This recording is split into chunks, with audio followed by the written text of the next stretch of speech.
Well, good evening, and thank you for choosing KRX5 News this Friday night. I'm Logan Wilbur. And I'm Shelby Bracho. The Bureau of Land Management has decided on a location to house its new headquarters as part of the relocation to the Western Slope.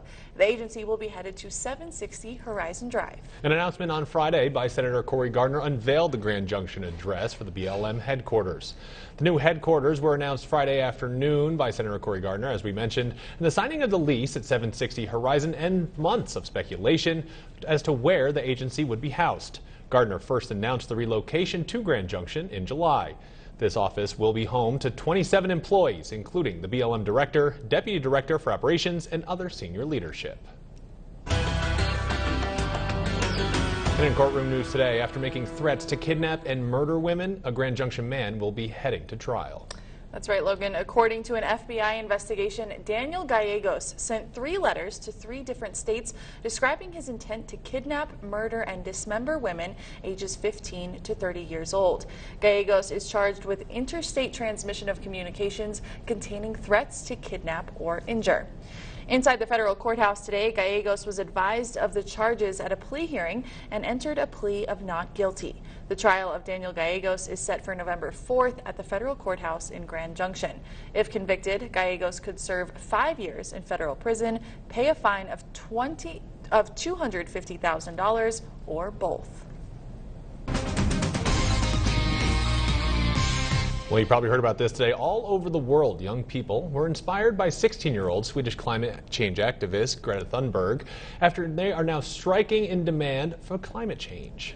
That's right. Thunberg has spent the last week here in Washington, D.C. before heading to New York to headline a march and rally. An event in the nation's capital drew thousands. Washington correspondent Bree Jackson has more.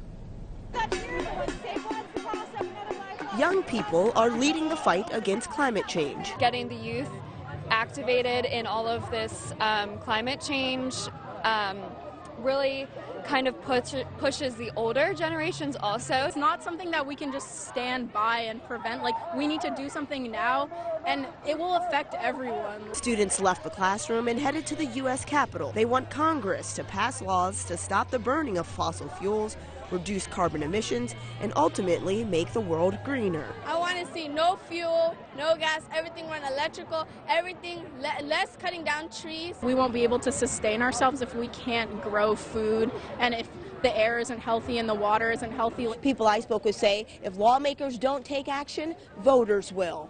We got to put a stop to this, and it's possible. Organizers say we only have 11 more years before the planet suffers irreversible damage.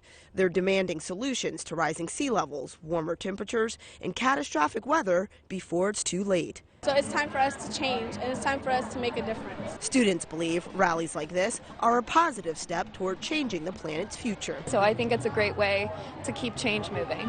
In Washington, Bree Jackson. Here in Grand Junction, events took place this evening at both Colorado Mesa University and Lincoln Park.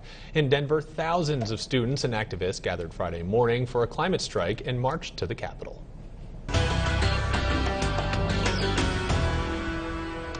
Police in Aurora say they arrested 3 men who were protesting Immigration and Customs Enforcement Thursday night.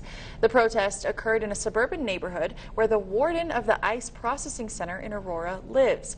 Afterwards, the group, which operates the Aurora facility, issued a statement condemning the protests, saying in part, quote, "These misdirected attacks and intimidation of our employees must stop, and we encourage our local leaders to stand against these hateful tactics and push for a return to civil discourse." The charges against the men include obstruction, disorderly conduct, and resisting arrest.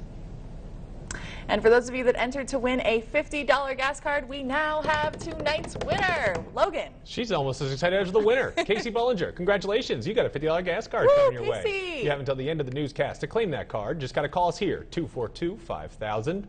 Come here within 2 weeks, pick that card up. Now, if you at home want to win, and of course you do, especially on a Friday, head on over to westernslopenow.com or Ed Bozarth, Mark Miller, Chevrolet Buick. Well, the weekend's right around the corner, and you don't want to make any plans until you get Chief Meteorologist Chris Nation's full forecast. And still ahead, we celebrate Hispanic Heritage Month with a look at the first expedition to map out the Western Slope. Don't go anywhere.